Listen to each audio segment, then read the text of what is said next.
How to make digital signature in Canva. If you want to create a digital signature in Canva, first open Canva and log into your account. After that, click on Create a Design and open a blank page. Now, go to the left side and select the text option.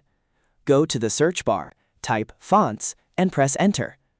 Choose a font that looks natural and similar to a real signature.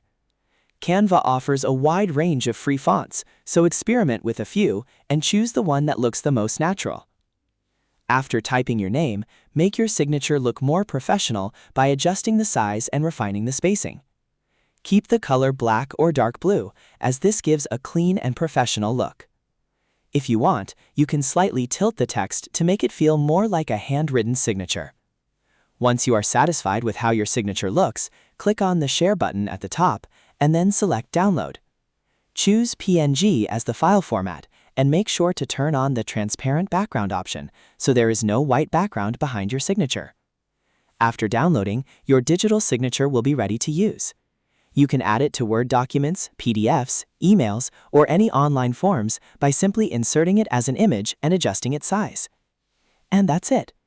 If you found this video helpful, don't forget to like the video, subscribe, and press the bell icon for more quick tech tutorials. Thanks for watching.